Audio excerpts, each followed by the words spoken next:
Wokingham under orders and away, and Amarone breaks very fast in the centre from Dawn's Delight.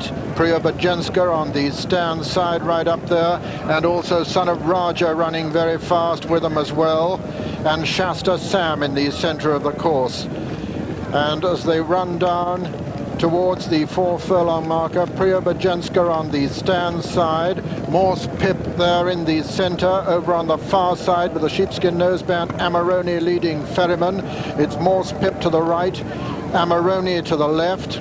It's a Pleasure is just in behind them, the grey, and then Preobajenska on the right of the picture. It's Amarone in the lead though, from Morse Pip towards the right. Then comes Son of Raja over the rainbow, finishing well. Ardrox Lad over on the far side with Deputy Head, but Amarone is still making it. Amarone from Morse Pip, and then Petong putting in a good run with Ardrox Lad upsides. It's Amarone being chased by Petong now, the grey, and then Son of Raja on the stand side, but it's still Amarone as they race into the closing stages from Petong, who's come to challenge and take it up and running right across the course. But Petong has won it from Amarone second, and third Milk Heart with Lester Biggett lost his cap. Those are the 1, 2, 3. Deputy Head was fourth. Petong the winner. Amarone, Milk Heart, and Deputy Head are the 1, 2, 3, 4 in the Wokingham. First, number 4, Petong, owned by Mr. T.G. Warner, trained by Michael Jarvis, and ridden by Bruce Raymond. Second, number 16, Amarone, owned by Mr. Vijay Advani, trained by Rod Simpson and ridden by Simon Whitworth.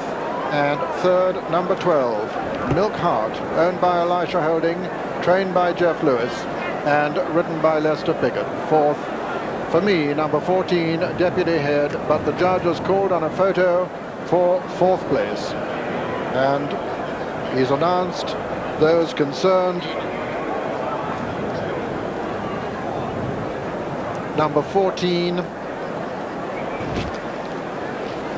31 Corypheus, and 32 Numismatist. But this is the winner, Petong. That is only for fourth place. This is the winner. Petong by Man Singh out of Iridium. Ran clean off a true line inside the final furlong, but did not appear to hamper any other runner in the process. Amarone had made so much of the running as we review it with Julian Wilson. Yes, Amarone made a marvellous attempt to make every yard of the running. That's him in the centre with the noseband there. Ardrox Lad towards the far side, and Petong just behind the leaders at this point. Preobajenska right on the right, racing on her own. Morse Pip right up there with the leaders. At this point, Amarone is still 2.5 lengths clear and look to have a terrific chance of making all. But look at the grey behind, Bruce Raymond just starting his run. And on the inside of him is Milk Heart, who just as Lester wants him to improve, finds that the horse in front of him has just come in cross of him. Petong just goes a little bit to the left there, pricks his ears as Bruce Raymond really picks him up with 150 yards to go. For a moment it looked as though he wasn't going to pick up, but look how Bruce pulls his stick through to his left hand, gives him a smack, and two things happen. He bursts forward, but he also bursts forward to the right, but luckily was clear of all his opponents when he did so. It was a remarkable burst of speed, which has taken him from a length down to a length and a half in front. He's won it. Amarone is second. Third is Milk Heart, and the fourth is, well, it's a very close thing indeed, but it looks like Deputy Head on the far side. Yes, as you say, Julian, it's very close for fourth between Deputy Head, Corypheus, and Numismatist. Deputy Head was the finisher on the far side. Numismatist and Corypheus nearest to us. This is the winner. Petong. Sound of the Sea, trained fairly locally by Bill Whiteman, who's got a good record in this race. Going in on this side, Manchester Sky Train. I think that's nearly all over to Peter O'Sullivan. Yes, that looks as though they're all in, under starters' orders, and they're away. Fast break towards the right of the picture by Ardrox Lad. Over on the left, running fast, it's Kelly's Reef. Kelly's Reef with Kelly's Reef is Manchester Sky Train. It's Manchester Sky Train and Kelly's Reef over on the far side. In the centre, Amarone running very fast, and on the right of the picture, Ardrox Lad with right up there Dunant. And as they run downhill now, it's over on the far side, Kelly's Reef. Kelly's Reef from Aleph right up there with Kelly's Reef also, Amarone in the center, and on the right of the picture it's Ardrock's Lad. Now it's Aleph over on the far side as they come to the 2 furlong pole. Aleph under pressure from Tony Ives, from Manchester Skytrain, Sylvan Barbarossa, and in the center of the picture is Sound of the Sea, and coming there very fast too is Bechamel, but it's Aleph over on the far side, and it looks as though the far side with the advantage, but here comes Petong in the center of the picture. Aleph over on the far side, Petong on the near side, Aleph on the far side, Petong on the near side from Hello Cuddles. They race into the closing stages. Petong has just won it. Petong has just won it from Hello Cuddles and Aleph in a photo. Petong's the winner. Aleph and Hello Cuddles in a photo just ahead of numismatist and Manchester Skytrain. But Petong has beaten the weight carrying record for me. Number 1, Petong, owned by Mr. T.G. Warner, trained by Michael Jarvis and written by Bruce Raymond, has, for me, won the Stewards Cup, the William Hill Stewards Cup, although all there is in the frame is the letter P.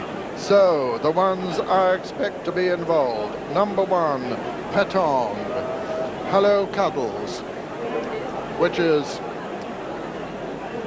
number 15, and Aleph, number 12. These are the 3 in the photo finish. I think we'll find that Petong has won. It's very close for second between Aleph and Hello Cuddles. About to depart for Hong Kong.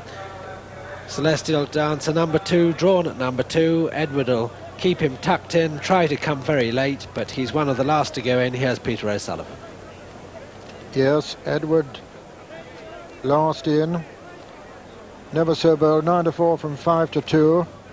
Edward Hyde riding his 12th Vernons Sprint Cup. This the 18th running. They're under starters' orders, and they're away. Godston breaks fast, and also Spark Chief. And it's Godston and Spark Chief, the early leaders, with a clear advantage at the moment as they race towards the home turn. Petong has gone third.